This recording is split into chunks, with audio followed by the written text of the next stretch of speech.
De inmediato vamos con nuestra compañera Adriana Peralta con la entrevista del día a propósito de la posible reducción en el presupuesto de las universidades. Adriana, contigo. Así es, queridos televidentes, cuando son las 9 de la mañana con 9 minutos, vamos a dialogar con Agustín Albán, secretario de la CENESID, sobre este y otros temas. ¿Qué tal? Muy buenos días, gracias por acompañarnos. Hola Adriana, buenos días, muchísimo gusto, un placer estar aquí en este espacio.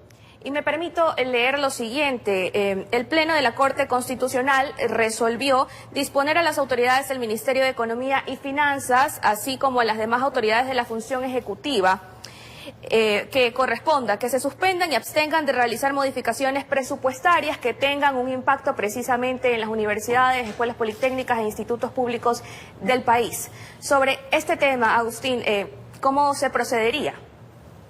Bueno, a ver, siempre supimos, y lo he mencionado ampliamente en todos los espacios en los que he intervenido, que la última palabra la tendría la Corte Constitucional.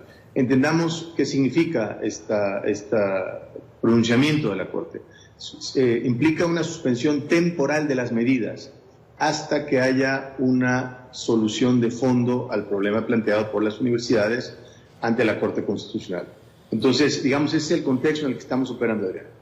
¿Y a qué obedecía este ajuste presupuestario de 98 millones de dólares?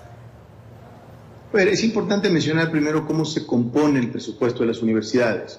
El presupuesto de las universidades tiene un componente variable que se deriva de la aplicación de la recaudación de impuestos en el país. Hay dos impuestos muy importantes que nutren el presupuesto. Es el impuesto sobre la renta y es el IVA. Entonces, según cuánto IVA y cuánto impuesto sobre la renta se recaude, se asigna una gran parte del presupuesto universitario. Al haber menor recaudación de impuestos y menor recaudación de impuestos sobre valor agregado, entonces hay menos recursos para las universidades. Simplemente se aplicó la ley y la regla en cuanto a la asignación de recursos universitarios, Adriana. Y hubo muchas protestas en torno a este tema. Las directivas de las universidades manifestaban, por un lado, que se trata de un tema inconstitucional, por otro, que tendrían que hacer ajustes en su plantilla, de quedarse sin algunos maestros y que afectaría también al desarrollo de los estudiantes y del tema de investigación. Miren, estuvimos trabajando con todas las universidades justamente para buscar temas de productividad, es decir, dónde se pueden ahorrar recursos sin afectar maestros y sin afectar a los alumnos, sin afectar a la calidad ni la investigación. Vivimos hoy en un mundo diferente, un mundo donde habrá una nueva normalidad en la manera de hacer las cosas. Las universidades no están exentas de esa nueva normalidad, lo cual quiere decir que tenemos que ser más productivos, utilizar los recursos de manera más eficiente. Yo entiendo que a nadie le gusta una reducción presupuestal, pero es la realidad que desgraciadamente vive el país. Hoy por hoy, con la instrucción de la Corte, con el procedimiento de la Corte, tendremos que analizar a futuro qué procede y cómo, en caso de que la resolución fuera permanente y fuera definitiva y fuera sobre el tema consultado de fondo, entonces tendríamos que ver cómo se consigue recursos más allá de las leyes y las reglas de asignación de recursos que tiene la Universidad Ecuatoriana. Algunas universidades incluso suspendieron el proceso de matriculación. ¿Cómo van a garantizar desde la CENESID que esto no se entorpezca, que no ocurra? Bueno, recuerde que las universidades ejercen su autonomía.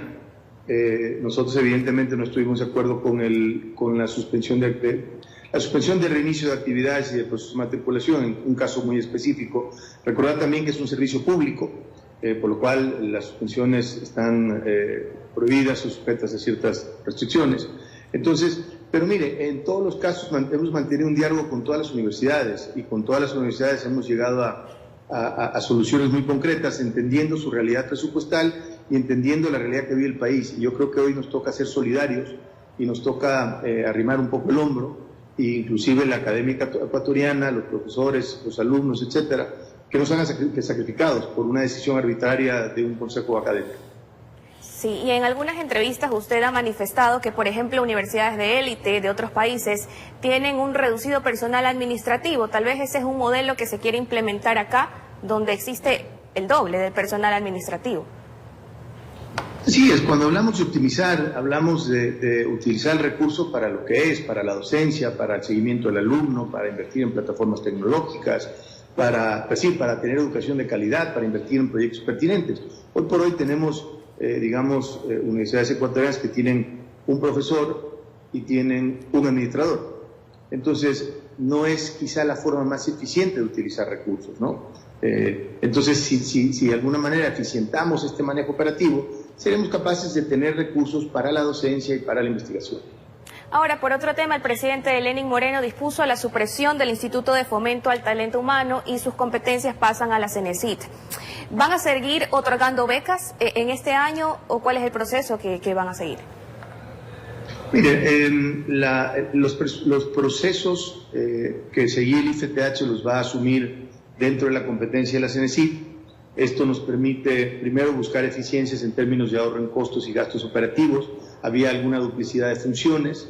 Entonces, la primera tarea es justamente analizar todos los procesos que tenía el IFTH que pasan al CENESID y buscar eficiencia en esos procesos. Indudablemente se seguirán otorgando becas, o sea, hay becas que ya se han otorgado, que se tiene que seguir cumpliendo, así que la idea es justamente mejorar la calidad del servicio y la atención a los usuarios a través de esta optimización y la transferencia de competencias del Instituto del Fomento al Talento Humano, el IFTH, a la propia CENESID. ¿Y cuál es el monto destinado para las becas? ¿O por ahora ya tienen planificado de pronto cuántas van a otorgar? ¿O es algo que se va a ir viendo con el paso del tiempo?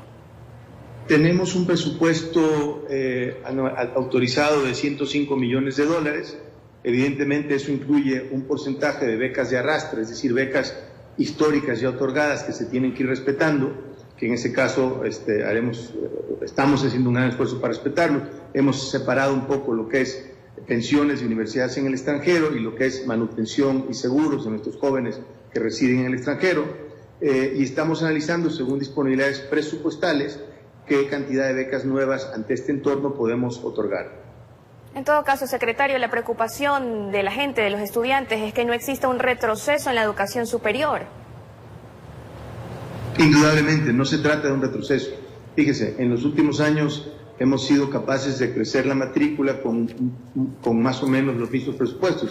Quiere decir que si, por ejemplo, utilizamos la tecnología, hacemos ciertos cambios regulatorios, podemos mantener la calidad de la educación y mejorarla. Hoy por hoy, por ejemplo, tuvimos que cambiar a una velocidad vertiginosa a educación en línea cuando muchas universidades no tenían sus plataformas listas o habían querido no hacerlo. Entonces, son desafíos que nos pone la pandemia enfrente, nos pone esta nueva normalidad, nos pone, lo mencionaba usted hace un momento, ¿qué tiempo más tendremos que vivir así? Probablemente mucho más. Entonces nos toca justamente enfrentar este reto, resolver el problema y mantener la calidad de educación e inclusive mejorarla, porque el uso de tecnología nos permite mejorar la educación superior. Fueron las declaraciones de Agustín Albán, secretario de la CENESID. Gracias una vez más por habernos acompañado. Saludos, Adriana, muchas gracias. Un saludo al auditorio. 9:17 a.m, nos vamos a un corte comercial, pero de inmediato regresamos con más noticias aquí en La Comunidad. Quédese con nosotros. En la mañana.